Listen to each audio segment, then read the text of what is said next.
Shalom pessoal, sou o Lucas, sou responsável pela produção do Maná Paraxá Podcast. Sou do Ministério Apostólico Nova Antioquia, juntamente do apóstolo Jorge e do profeta Eloy, que estarão gravando semana após semana a palavra dele sobre a Paraxá da respectiva semana. Estaremos publicando todas as quintas-feiras à noite. O Maná Paraxá Podcast tem como finalidade alcançar pessoas que buscam aprender sobre a Torá e a restauração, e também te permitir que membros e não membros do Ministério Apostólico Nova Antioquia possam estar conectando-se com a Paraxá durante outras atividades do seu dia a dia, seja dirigindo, trabalhando, estudando ou fazendo outras atividades. Os episódios estão disponíveis em diversas plataformas de streaming. Compartilhem com amigos e familiares. Se você não é membro do Maná e quer entrar em contato conosco, siga a nossa página no Facebook, mande um e-mail que estará disponível na nossa descrição e inscreva-se no nosso canal do YouTube.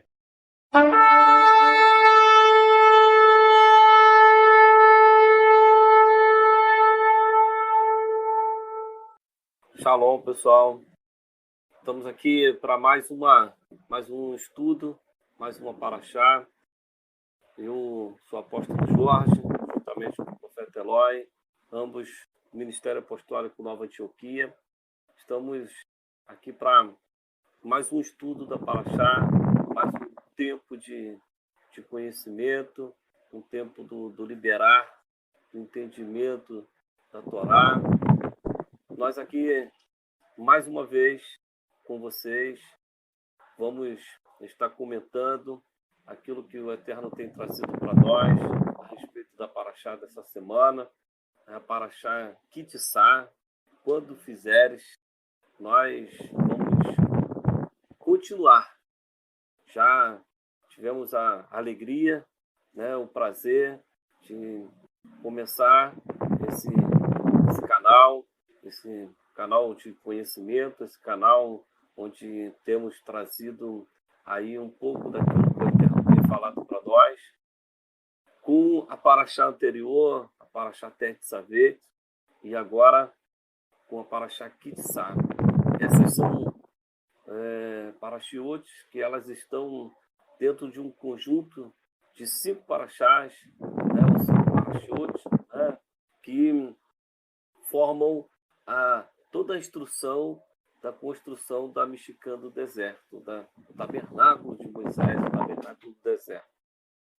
E dessas 5, 4 têm instruções bastante específicas, e por trás dessas instruções existem segredos, existem princípios, existem valores nos quais o Eterno quer falar conosco, ele quer nos ensinar nessa nossa jornada.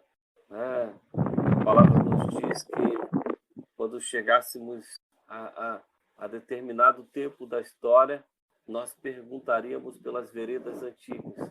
Nós vamos peregrinar pelas veredas antigas, pelo conhecimento da Torá, pelo conhecimento das paraxás, e que o Eterno possa nos abençoar nesse mais um tema que nós vamos estar apresentando para vocês. Amém? Então, vamos lá. A paraxá Kitissá, para quem gosta de ler e anotar, a paraxá Kitissá, ela significa quando fizeres, existem algumas outras traduções, como, por exemplo, quando realizar, mas a mais comum é quando fizeres. Ela está ali no livro de Êxodo, o livro de Shemot. Semana passada nós falamos a respeito de Shemot, falando de que nós vamos aqui, às vezes, falar o nome original do hebraico, porque o nome original traz a identidade, a compreensão do que se trata o livro no qual nós estamos estudando. Então, livro de Shemot, Êxodo, do 30, a partir do versículo 11, a gente vai até o 34, 35, vamos ter outros versículos, outros capítulos, vamos ter outros que nós vamos trazer para vocês, mas a base está nesse pedaço da palavra aí, nessa porção da palavra na qual nós vamos estar estudando, nessa semana. Então, a paraxá desta semana, ela é chamada Kitissá, quando fizeres. A paraxá Kitissá é a terceira de uma série de 4 porções, de um total de 5. né? Pode parecer que ficou difícil, né? Não, porque 4 tem instruções que elas são bem específicas da Mishkan. E a 5ª, ela já vai tratar de alguns outros princípios, né? Que discute detalhes da construção da Mishkan, do tabernáculo móvel, né? Que servia de local de repouso para a presença de Adonai, a Shekhinah dentro do povo de Israel, a manifestação da glória de Deus diante do povo.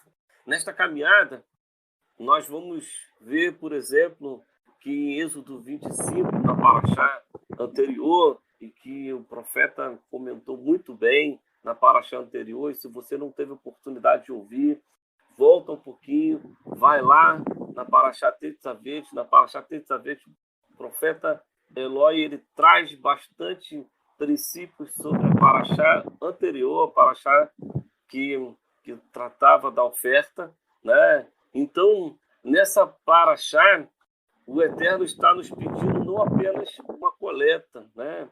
Mas uma prática de tzedakah, uma prática de justiça manifestada pela generosidade, pela obediência à Torá.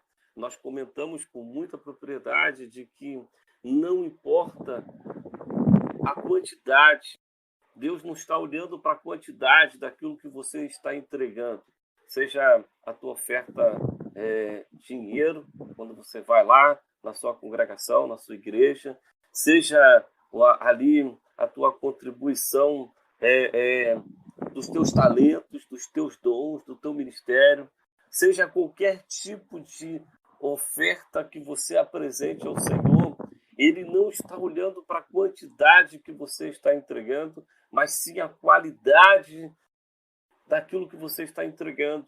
E somado a essa qualidade, Deus está olhando se você o faz com a intenção de gerar os princípios do seu reino na terra. Um deles, princípio de justiça, estabelecer justiça no meio de nós.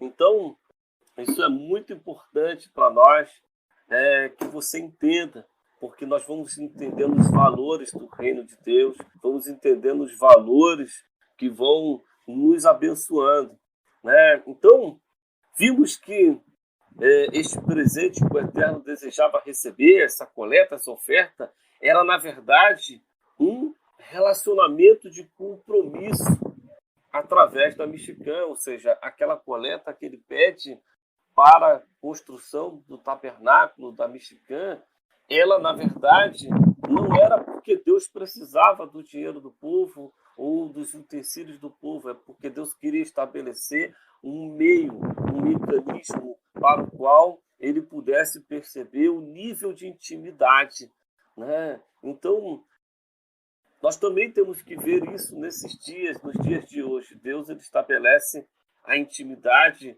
com o nosso compromisso, com a nossa obediência. E em Êxodo 25:8, temos uma relação e uma prova desta conclusão de que o Eterno desejava um relacionamento com o seu povo. E me farão um santuário, Mishkan, para que habite, vai estar em algumas versões, no meio deles. Mas no original hebraico, que eu habite dentro deles, para que eu habite neles.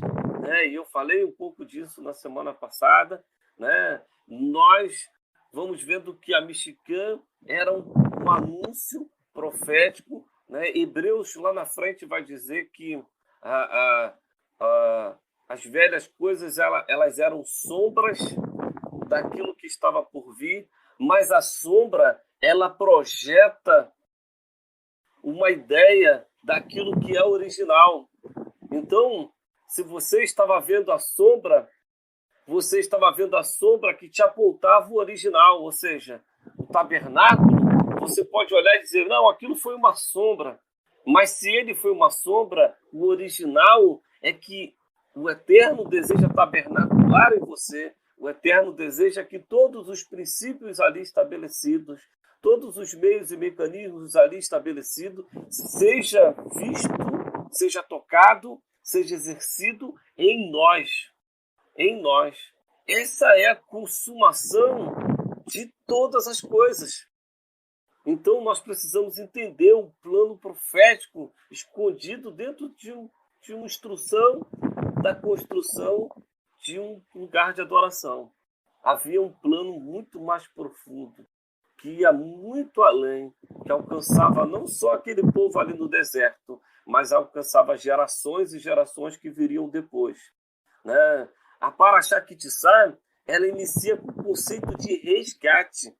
Né? Ela vem iniciando com o conceito de resgate. Fala de uma oferta de resgate pela sua alma. Um preço único para ricos e para pobres. Quando Yeshua pagou o seu tributo no templo, em Mateus 17, 24, não tratou o assunto superficialmente, pois sabia o significado profundo do preço que estava para pagar, dando sua vida em resgate de muitos. Em Mateus 20, 28 e 29. A Parashá continua com a ordem para fazer bacia de bronze, o local onde os sacerdotes deveriam lavar as mãos e os pés. Também fala do óleo para unção, que seria utilizado para consagrar os utensílios do tabernáculo e também para ungir os sacerdotes e profetas e reis. Está lá em Êxodo 30, 22 e 33. Eu estou fazendo aqui um panorama da Parashá, e eu gosto muito de fazer isso. Isso vai ser ótimo, porque o profeta vai vir e vai trazer ali os complementos, e depois a gente vai voltar e vai comentar sobre tudo isso, e a gente vai poder ter uma visão melhor, maior sobre a Parashá. Especula-se que Moisés fabricou 4 jarros de óleo, nos quais um está preservado até os dias de hoje em Israel. Essa é uma especulação, tá? Uma especulação que se coloca nos dias de hoje. E você poderia perguntar por quê? Por quê? E essa resposta, ela vem com uma resposta profética de que quando o Mashiach, que já veio e não foi reconhecido por Israel, for reconhecido por Israel, ele será ungido. E ele será ungido com esse mesmo óleo que foi preparado lá no deserto, lá no primeiro. Ele é a primícia de todas as coisas. Né? Por último, falou do incenso, que serviria de anúncio de que o sumo sacerdote iria entrar no Santo dos Santos para interceder pelo povo. Aqui podemos fazer uma midrashim, né? A gente falou semana passada o que era uma midrash, né? Uma midrashim é uma conclusão, no contexto mais comum dizer, é uma revelação, né? Tem uma conclusão, trazer uma revelação. O resgate da nossa alma foi pago por Yeshua, porém devemos constantemente lavar as nossas mãos e pés, a bacia, símbolos de que temos tocado e por onde temos caminhado, para não sermos eliminados do lugar onde ele se revela. Devemos estar consagrados, separados para uma nova vida em Yeshua. Através de Yeshua e por Yeshua, nossa oração precisa ter um perfume certo para ser recebido como adoração. Lembre-se, obedecer e observar deve ser coluna de nossa adoração ao Eterno. Olha que tremendo, olha que tremenda revelação a gente encontra aqui, tremenda midrash a gente encontra aqui, e ela se apresenta para nós nessa Parashá.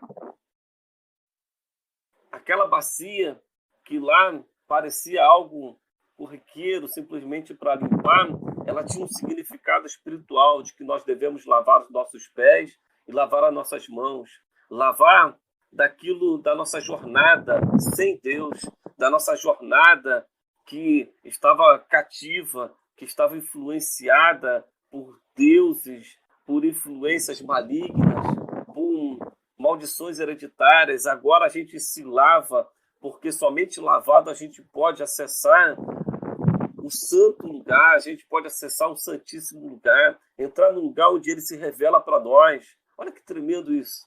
Isso é tremendo demais.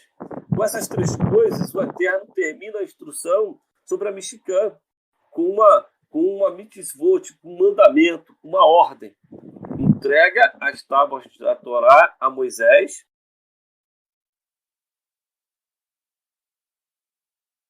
Qual a mitzvot que o Eterno dá ao entregar as tábuas que foram escritas por seu próprio dedo? Guarda o Shabat, como sinal de aliança de que vocês são o meu povo. Então, ele termina a Mishkan, e o sinal que ali ele teria da Mishkan com o seu povo era de que o povo deveria guardar o Shabat. Eu sei que talvez você esteja nos ouvindo e você esteja conflitado nessa hora de ouvir isso. Mas se você tem buscado um estudo da Parashá, é porque você já tem se despertado para aquilo que é original na palavra de Deus. E nós precisamos entender que o Shabat, ele nunca foi algo anulado por Yeshua, pelos apóstolos. O Shabat ele foi eliminado pela Igreja Católica, pela institucionalização da Igreja. Ela, sim, com fins escusos, malignos, elas fizeram a Igreja se afastar do Shabat, porque quando ela se afasta do Shabat, ela não apenas se afastaria do povo judeu, como inicialmente alguém pode pensar, porque quando você pensa no Shabat, você imediatamente conecta ao povo judeu e imediatamente pensa que você está sendo judaizante. Mas a verdade é que não é assim, porque os apóstolos de Yeshua, eles cumpriam, celebravam o Shabat nos dias da primeira igreja, da igreja do primeiro século. Eles estavam muito atentos a essas leis que não são leis que a gente precisa entender, elas são leis universais. Muito antes de haver povo de Israel, já havia o Shabat. Eu quero que você pense nisso. Antes que houvesse povo de Israel, já havia o Shabat. Lá na criação, lá quando só havia Adão e Eva, já havia o Shabat. Já havia o Shabat. Então, o Shabat, ele é dado por Deus para a humanidade. Ele não é dado por Deus para um povo apenas. É verdade que esse povo tomou para si a guarda desse dia, enquanto que a igreja estabeleceu um novo dia para adoração, supondo-se que Yeshua tenha ressuscitado nesse dia. E eu não quero tratar desse tema aqui, porque eu não quero sair da Parashá, mas se você se dispor a estudar e a buscar os nossos estudos na internet, você vai perceber que Yeshua não ressuscita no dia de domingo de manhã, porque ele não cumpriria a palavra profética que ele mesmo deu aos sacerdotes e aos fariseus, quando ele disse que não daria a eles nenhum sinal, senão o sinal de Jonas, né, de que ele estaria 3 dias e 3 noites no seio da terra. E se ele morre numa sexta-feira à noite ou à tarde, como alguns especulam, como a Igreja Universal especula, e quando eu falo universal, eu falo a Igreja Católica e boa parte do cristianismo, né? Ela especula que é sexta-feira à tarde, ele jamais poderia ressuscitar no domingo de manhã, porque não cumpriria essa profecia, ele seria um falso profeta. E nós jamais aqui vamos olhar a Yeshua como o falso profeta, porque ele é o nosso Mashiach, ele é o nosso Senhor, ele é o cumpridor, ele é aquele que veio para cumprir todas as coisas. E por ter cumprido todas as coisas, foi encontrado digno e foi encontrado como cordeiro. E nós estamos nos aproximando do Pêssah como cordeiro que estava puro, limpo, cordeiro pascal, que poderia levar o pecado, não só de Israel, mas o pecado de todos nós. Então, o Shabat, ele entra dentro da Parashá, e você pode dizer que é para o povo de Israel, mas eu digo que é para você também. Há um lugar de encontro no Shabat para você. Há um lugar de revelação de Deus no Shabat para você. Se desperte, busque, ore a Deus a respeito do Shabat, e que Ele mesmo vai se revelar a você. Né? Então ali ele dá uma ordem, uma ordenança. O próprio Deus, não é Moisés, é o próprio Deus, diz, olha, como sinal da Mishkan, guardem o Shabat. Guardem o Shabat. Né? E há uma lição que se usa nesse contexto, que é a lição dos noivos, né, que se preparam para o casamento. O Shabat é o que mantém o relacionamento até que Yeshua volte, sabe? Porque quando você sai de um relacionamento, você começa a se esquecer. Quando o noivo está muito tempo longe de casa, você começa a se esquecer, você começa a duvidar. Você começa a duvidar do amor dele, você começa a duvidar da saudade dele. Mas quando você tem ali, sistematicamente, algo que te conecta ao teu noivo, e o Shabat é isso, é o que te conecta a Deus, a Yeshua, ao trono de Pai, ao trono do Pai, você, sua casa e sua família, unidos a Ele, você estará pronto, você estará atento ao grande dia, quando Ele vier tabernacular conosco eternamente. Então, isso é muito importante. E um dos temas mais importantes dessa paraxá é a sedição do povo de Israel, que após a demora de Moisés de descer do monte, faz um bezerro de ouro. Né? A gente conhece, os filmes nos mostram, né? São os eventos mais importantes para adorar, dando lugar às suas inclinações morais. O Eterno ordena a Moisés que desça rápido, pois o povo havia se corrompido, e que eliminaria o povo de Israel por completo e faria cumprir o seu propósito de ter uma nação sacerdotal sobre a terra para abençoar todas as nações da terra prometida a Abraão através da linhagem de Moisés. Ou seja, Deus diz assim, Moisés, eu vou terminar com aquele povo lá e através de você, através dos teus filhos, eu vou começar tudo de novo. Né? E Moisés, como um modelo daquilo que viria depois. Por isso que Moisés, quando profetiza a respeito de Yeshua, ele diz que Deus haveria de enviar alguém semelhante a ele. Semelhante a ele. Né? Então, ele intercede pelo povo. Ele intercede pelo povo numa das intercessões mais interessantes do relacionamento entre o homem e Deus, porque ele diz que ele mesmo desejaria que ele passasse para que o povo ficasse. Né? Então, ele intercede pelo povo e Deus demonstra a sua misericórdia, o seu amor pelo povo de Israel. Né? E isso é muito tremendo, ainda que a gente vê que há ali uma ira de Deus e alguns morrem, né?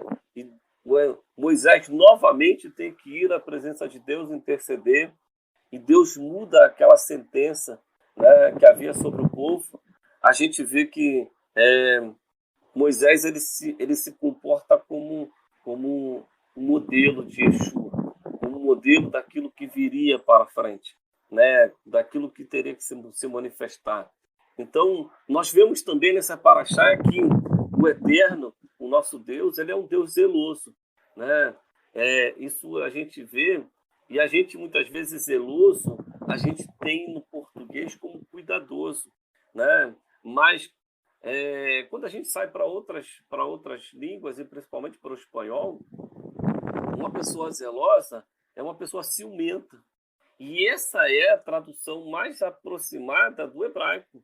Deus zeloso é um Deus ciumento, é um Deus não dizendo que ele tenha características almáticas, mas ele manifesta esse zelo através de ver o povo indo e se prostituindo com outros deuses, trocando o amor de Deus pela devoção a outros deuses feitos por mãos humanas, de pedra, de pau, de barro, né? Então Deus ele se enciuma, né? Ele se torna enciumado porque ele não quer que a sua noiva, e eu falei na semana passada, ele chama Israel de sua esposa, né, esteja se prostituindo com outros deuses. Antes ele deseja santificá-la, antes ele deseja colocá-la num lugar de destaque entre as nações. E é isso que, quando o Eterno muda a sentença, ele diz para Moisés: olha, Moisés, eu quero colocar Israel num lugar de destaque entre as nações. Eu quero colocar vocês num lugar, numa posição de honra. Então, isso é muito tremendo. E isso é um primeiros aspectos que eu quero trazer para você, para que você esteja ouvindo essa paraxá. E eu vou passar agora para o profeta vai dar uma continuidade. Depois que o profeta falar, eu vou estar voltando aqui e a gente vai estar fazendo aqui um ping-pong entre mim e o profeta, trazendo alguns comentários para que você possa ser abençoado, para que você possa aprender um pouco mais, para que você possa ver com outros olhos. Mais uma vez eu te digo, nós não somos judeus messiânicos, tá? Nós temos uma proposta de te aproximar, assim, das raízes da fé, daquilo que foi perdido, né? Mas sem nenhum desejo de te tornar um judaizante, sim? Então, que você possa ter um olhar para o original, se despertar para aquilo que é original, para aquilo que é essencial, para aquilo que o próprio Deus tem te chamado nesse tempo. Amém? Shalom, shalom. Passo para o profeta. Até daqui a pouco. Amém.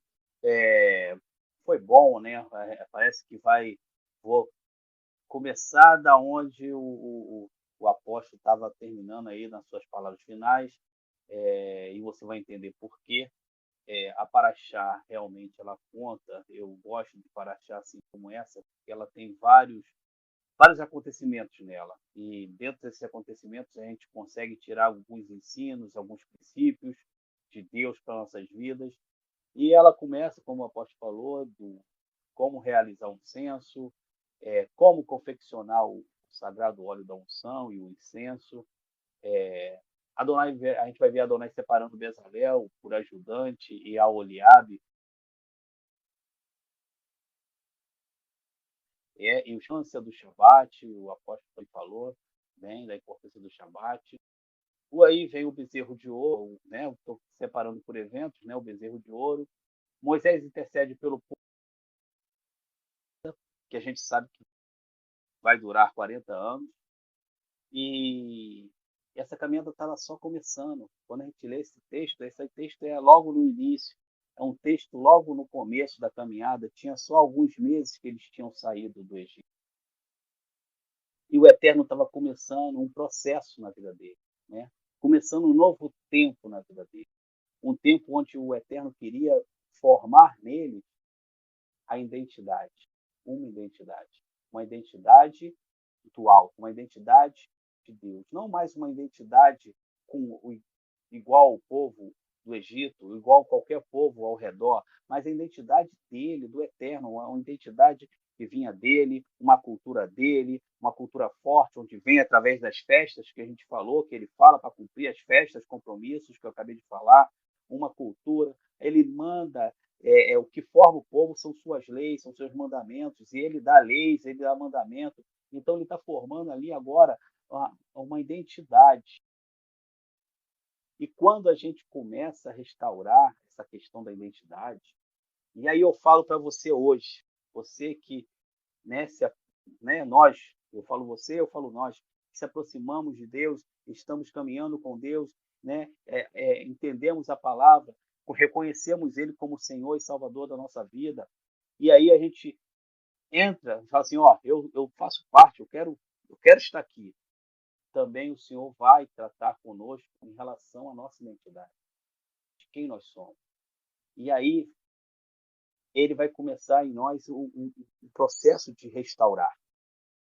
Restaurar é tirar aquilo que estava no povo que estava no deserto, era retirar aquilo que tinha ainda do Egito, da personalidade dele. Em nós é retirar aquilo que ainda carregamos de acordo com o mundo, de acordo com o que foi implementado pelo mundo. E eles entram nesse processo de restauração. E esse processo de restauração agora passa em você criar essa identidade que Deus está te dando, com os padrões morais de Deus, com o caráter de Deus, com a cultura de Deus. E ele vem tratando com o povo. E quando ele começa a tratar com o povo, e ele estava no processo, e a gente vai ver que esse processo ele começa a sofrer uns ataques. Por quê? Porque nada vai deixar o inimigo tão preocupado quando você realmente se aliança e fala assim, Senhor, eu tenho uma aliança contigo, uma aliança de viver aquilo que está na tua palavra, de ser realmente aquilo para o qual o Senhor me chamou. E o povo estava entrando por esse caminho. Um caminho agora de assumir a identidade de um povo de Deus, de ser reis e sacerdotes sobre a terra, assim como ele nos chamou para ser reis e sacerdotes. E aí o Senhor vem, começa a tratar e restaurar o povo, ele começa a criar essa identidade, e quando ele começa a criar essa identidade, o inimigo começa a se preocupar. Porque quando o povo sai do Egito, o povo ele era escravo. Ele era escravo. E o escravo, como diz lá em Provérbios 29, Provérbios 29 vai dizer que o escravo ele não pode ser ensinado com palavras. O escravo não pode ser disciplinado com palavras. Ele não pode ser ensinado, ele não pode ser disciplinado com palavras. Ele talvez até entenda, mas não poderá responder. Agora o povo não era escravo, o povo estava passando um processo de liberdade. O povo estava começando a caminhar como um povo liberto, um povo livre. E agora o Ser Eterno vinha para ele. E agora, agora que vocês não têm essa mente escrava, eu vou ensinar para vocês caminharem agora com liberdade. E quando nós começamos a entrar dentro da palavra e caminhar em liberdade na palavra do Eterno, o inimigo não vai. Você pode fazer qualquer coisa, mas isso deixa o inimigo muito preocupado. Porque a palavra realmente ela te liberta. A aliança com o Senhor vai fazer de você alguém livre, alguém que o Eterno vai poder contar, alguém que ele vai olhar e falar assim, esse é meu filho, é aquele que eu me comprazo, esse é um rei e sacerdote sobre a terra. Então, quando ele começa a caminhar com o Eterno, e o Eterno está dando agora as suas leis a Moisés, Moisés está lá recebendo do Eterno as suas leis, os seus mandamentos, está recebendo lá as suas ordenanças, seus estatutos. O que está acontecendo aqui embaixo? E aí eu quero ler um texto para vocês aqui, o capítulo 32, versículo 1. Enquanto o povo viu que Moisés demorava a descer da montanha, reuniu-se em torno de Abraão e lhe disse, Mexas, faça para nós deuses que andem à nossa frente, pois esse Moisés, o homem que nos trouxe da terra do Egito, não sabemos o que aconteceu com ele. Então, assim acontece também com cada um de nós. Quando começamos a caminhar de acordo com essa liberdade, de acordo com a palavra do Eterno, começamos a buscar o original, assim como o apóstolo falou, começamos a buscar a originalidade daquilo que o Eterno chamou. Muito mais do que uma religião, o Eterno te chamou para ter intimidade contigo, para que ele possa ser seu pai e você possa ser o seu filho. Então ele vem agora tratar contigo, e quando ele vem tratar contigo, ele vem te dar essa identidade dele, o inimigo ele se levanta e começa a colocar coisas que são alguns argumentos que vai fazer você parar, que vai fazer você retroceder, que vai fazer você não querer mais caminhar segundo as palavras do Eterno, que vai fazer você se desviar daquilo que é o original que ele chamou para você. E a primeira coisa que ele vai tocar é com a demora. Eles começaram ali a esperar e ali, com aquela ociosidade toda, eles falaram: olha, Moisés demora. E assim também acontece com muitos que, quando começam a caminhar com o Eterno e querem resultados rápidos, querem resultados, né? Somos a geração fast food, que come, né? Pediu no telefone e já chegou. E esse que faz as coisas rápidas não é o Eterno trabalha com o tempo. O Eterno trabalha num tempo determinado. As suas festas são conhecidas como um tempo determinado para aquilo que ele vai realizar. Então, quando as coisas não começam a vir, não no tempo de Deus, mas no seu tempo, no tempo que você está querendo estipular para que ele faça na tua vida, você começa a reclamar, você começa a falar que está demorando. E aí, quando você começa a reclamar que está demorando, você começa a substituir Deus na sua vida. E aí eles começam a substituir Deus no versículo mais adiante. Eles vão pedir para Abraão fazer um Deus para ele, faz dele um Deus para que a gente possa nos guiar e nos orientar. E assim também é conosco. Nós começamos a colocar deuses na nossa vida. E aí a gente pensa assim: eu não sou adorador de santos, eu não sou adorador de imagens. Deuses na sua vida é tudo aquilo que vai te tirar do foco, que vai tirar do propósito, que vai te tirar daquilo que o Eterno está fazendo na tua vida, que ele está mudando e transformando a sua vida. Tudo aquilo que vai te tirar dos propósitos do Eterno são deuses na tua vida. Seja ele o que for, seja ele as coisas mais simples.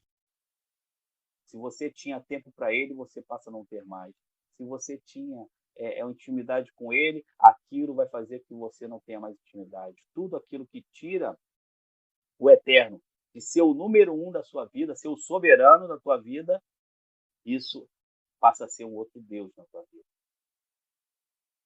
E esse outros deuses chega porque ele quer te trazer a tua condição anterior. Ele quer te trazer a tua condição anterior. E qual era a tua condição anterior? Tu era escravo.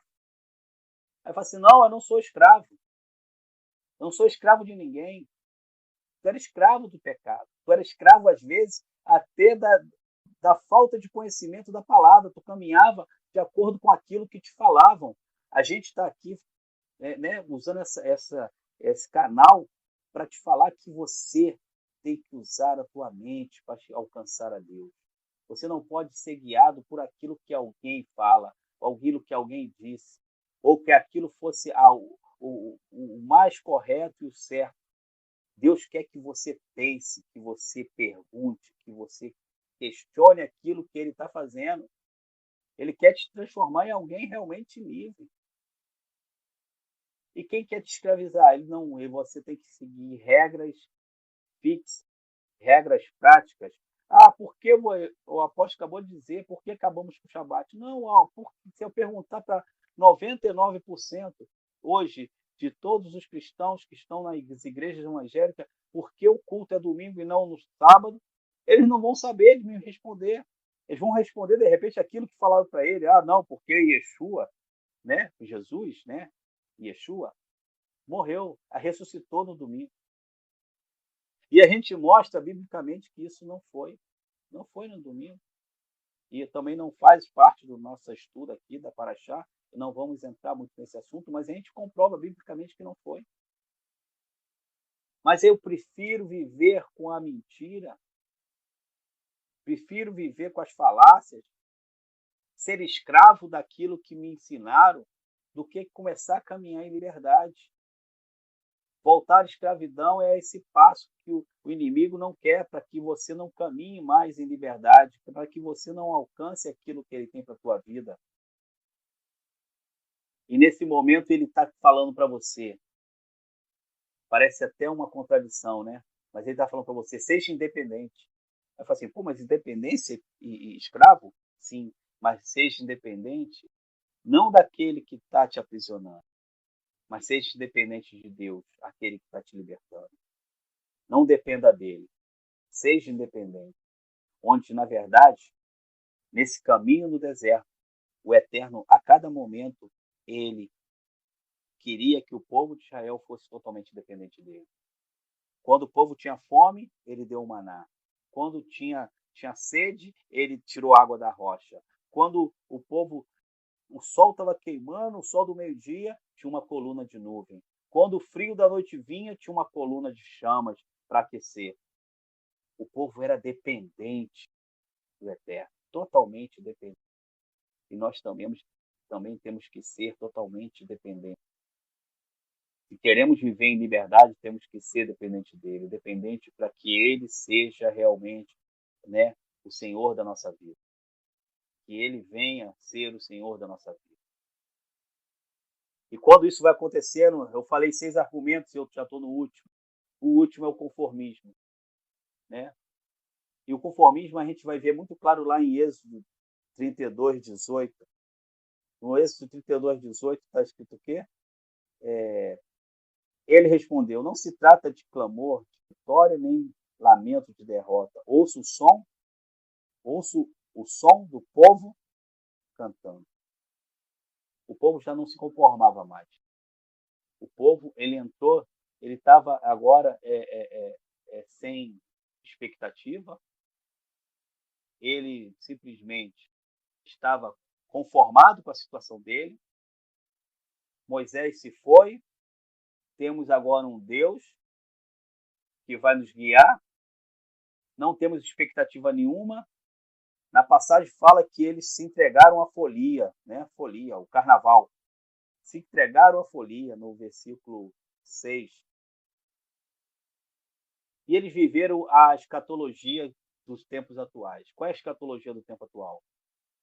O que eu vou fazer? Eu vou investir em mim? Eu vou investir em conhecer o Eterno? Não. O mundo caminha para o mal. O mundo vai acabar. Eu vou para o céu. Enquanto não é isso que a palavra fala. A palavra fala que você tem que ser rei e sacerdote sobre a terra. Você tem que exercer o seu sacerdócio sobre a terra. Você não pode deixar que essa falta de expectativa, né, criada pela demora, faça você deixar de viver os planos de Deus que Ele tem para a tua vida. Invista em você. Invista naquilo que Deus tem para a tua vida. O Eterno tem ainda muitas coisas para fazer. Mas é a pandemia. Estamos caminhando por fim. Não dê desculpa. O Senhor tem planos e projetos para a tua vida. E Ele conta com você. Não se conforme com as coisas que falam ou que acontecem. O Senhor tem plano para você. Caminha com aquilo que Ele tem. Comece agora a gozar desse tempo de restauração que Ele tem para a tua vida. Esse tempo que Ele tem para restaurar em você essa identidade que é dele, que foi criada para você, filho de Deus. Para você que é rei e sacerdote. Precisamos, assim como o povo de Israel, desse tempo, dessa restauração nas nossas vidas, nas nossas almas, no nosso espírito, precisamos. Israel tinha todo esse tempo de Egito. Se pensarmos só em Brasil, o Brasil tem 521 anos. 1500 para 2021, 521 anos. Um pouco mais de tempo só do que Israel passou no Egito. E quanta cultura nós temos no Brasil, quantas coisas que foram incutidas na nossa mente, quantas coisas foram colocadas como religião, onde não está na palavra do Eterno, onde Ele não deixou para você, onde Ele está te chamando, vem, vem. O Eterno está te chamando, vem, vem. Seja restaurado. Tem uma palavra no hebraico que retrata muito bem esse chamado do Eterno para nós. É techuvá. Alguns tratam techuvá como arrependimento. Arrependimento não traz a intensidade da palavra techuvá. Techuvá é falar que você estava caminhando por um caminho e esse caminho estava errado e você vai ter que agora dar 180 graus e voltar pelo caminho oposto, pelo caminho correto. E é isso que nós, do Maná, temos tentado, temos vivido e temos buscado fazer. Viver tempo de restauração, deixar que o Eterno, né, crie em nós essa identidade do reino e sempre buscando fazer essa techuvá, fazer esse retorno para suas raízes, para a origem, para aquilo para o qual Ele nos chamou. Ele nos chamou para ser rei e sacerdote. Ele nos chamou para reinar sobre a terra. E Ele conta com cada um de nós. E essa paraxá fala disso. Essa paraxá fala que Ele conta contigo.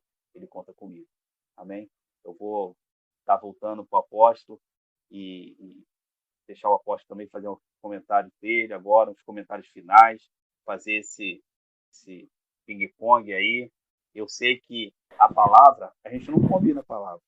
Então, eu sei que a do apóstolo sai com um certo grau de ensino, as minhas, às vezes, sai com um grau um pouco mais ministrativo, às vezes a dele vai sair um pouco mais ministrativa, a minha com um pouco mais de ensino, mas é o complemento que a palavra precisa.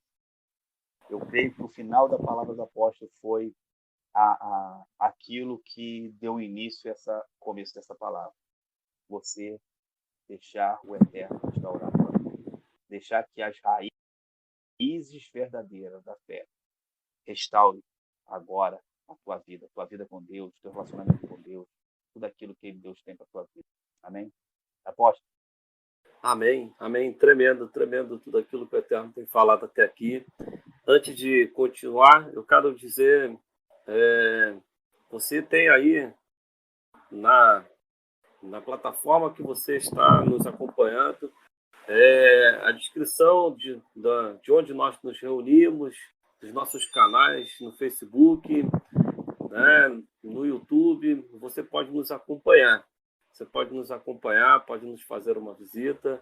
Certamente você será de muita alegria para nós e uma honra grande, tá?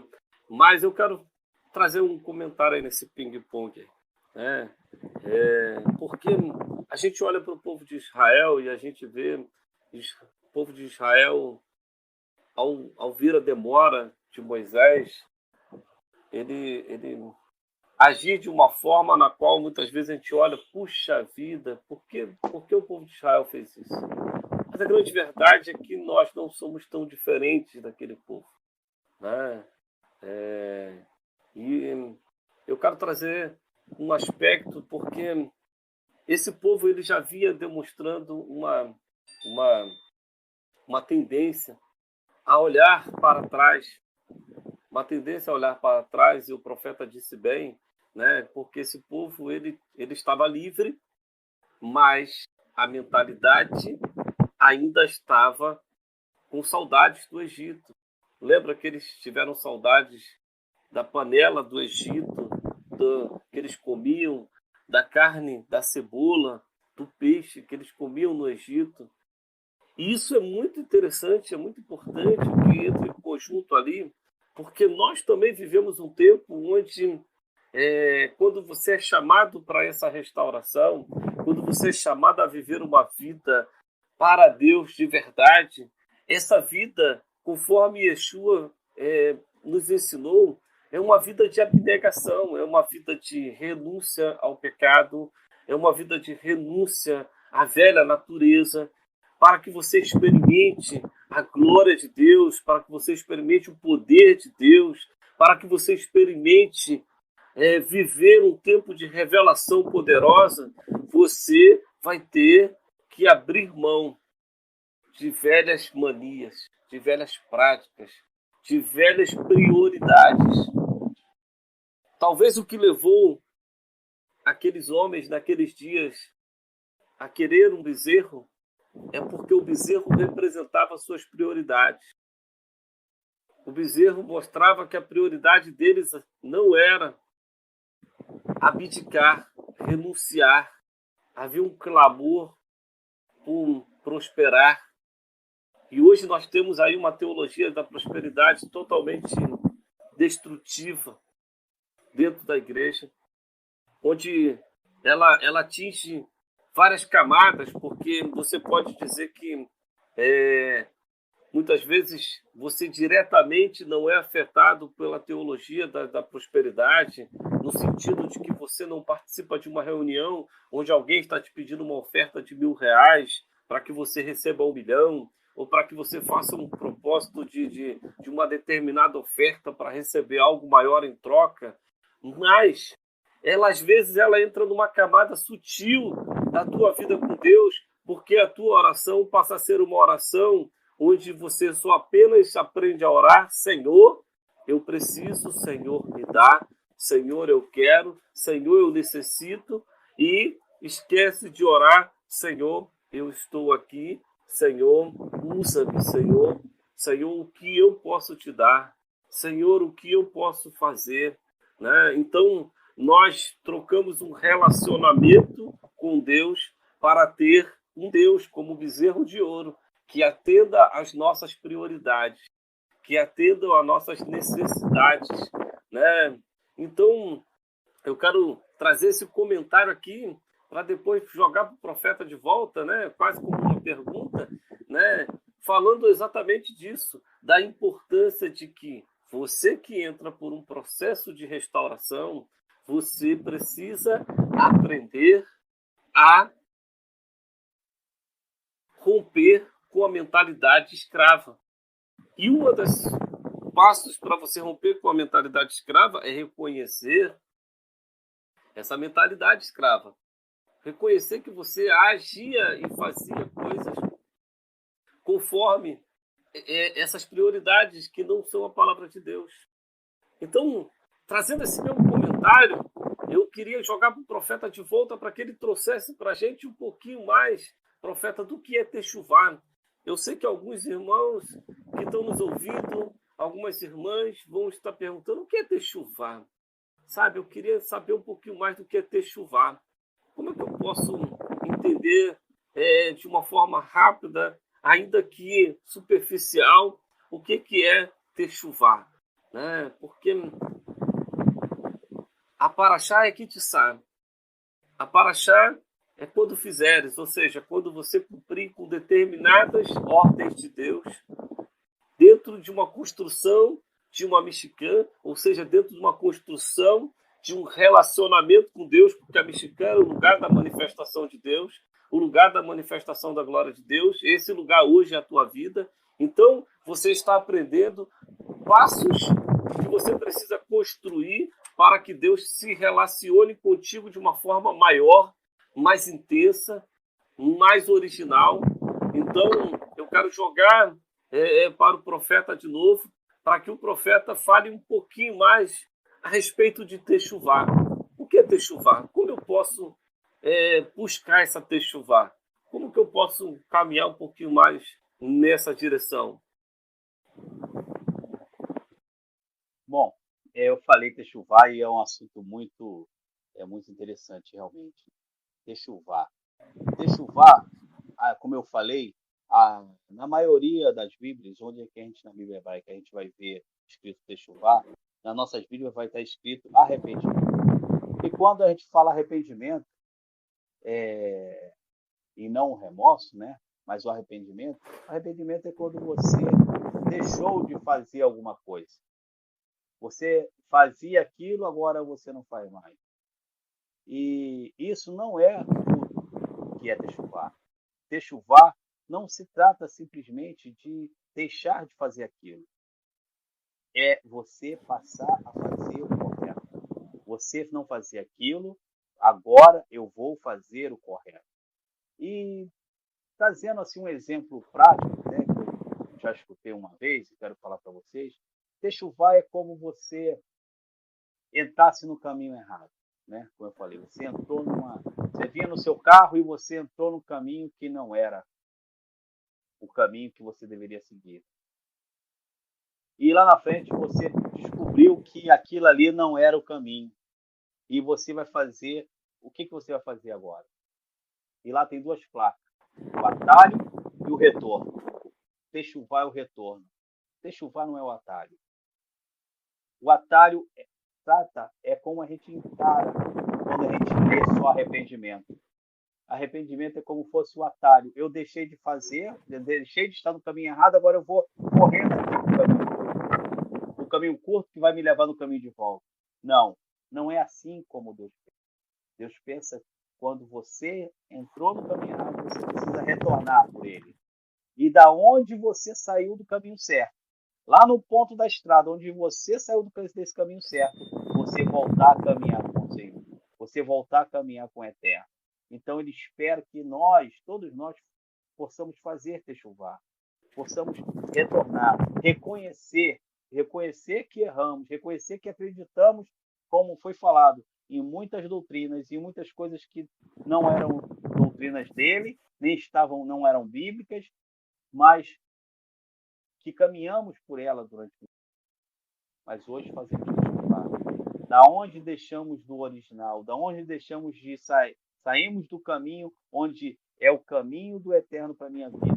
E dali, voltando ali, naquele ponto que eu me desviei e sair do caminho, ali começar agora a caminhar com o Eterno. Ali sim, agora começar a caminhar com Ele. Ali fazer novos caminhos, caminhos retos, né? Onde o Senhor possa estar nos guiando, nos conduzindo.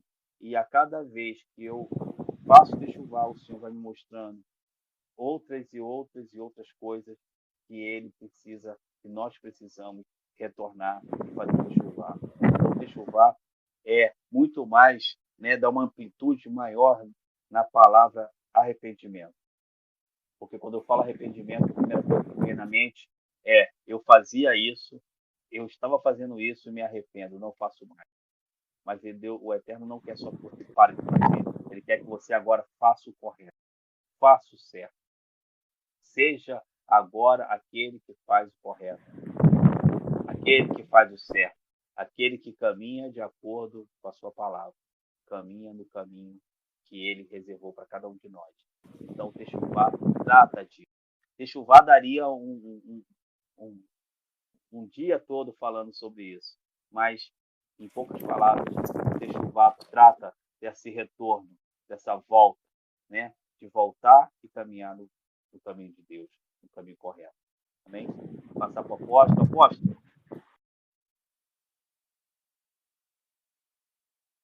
Amém. Apóstolo? Amém. Eu quero trazer dois versículos aqui para vocês, para completar aquilo que o profeta está trazendo para vocês, né?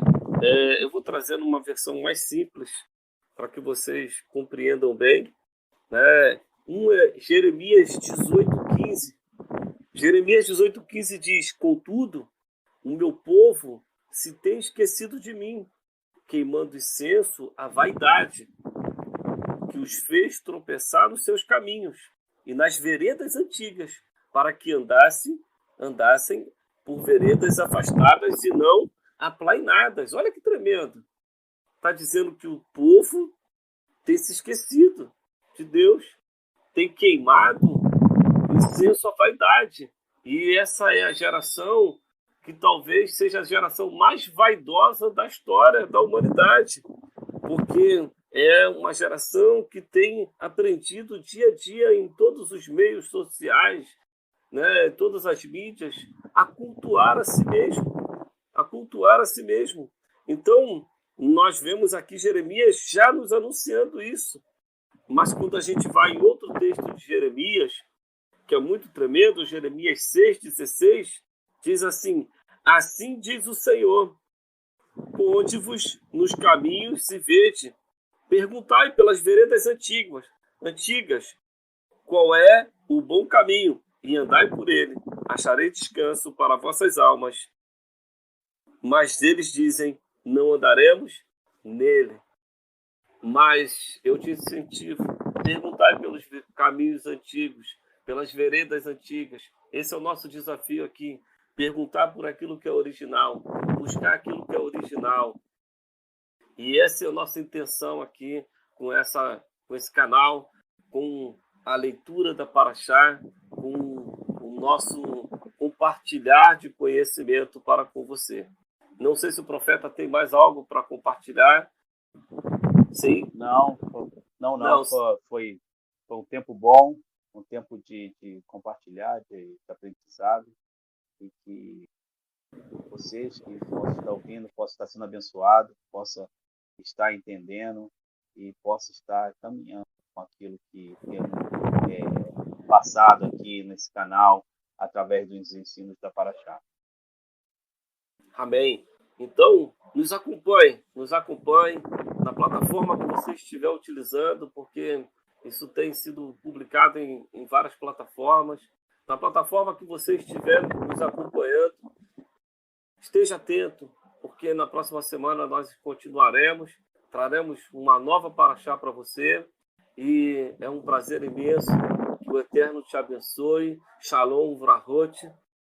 Amém. Shalom a todos.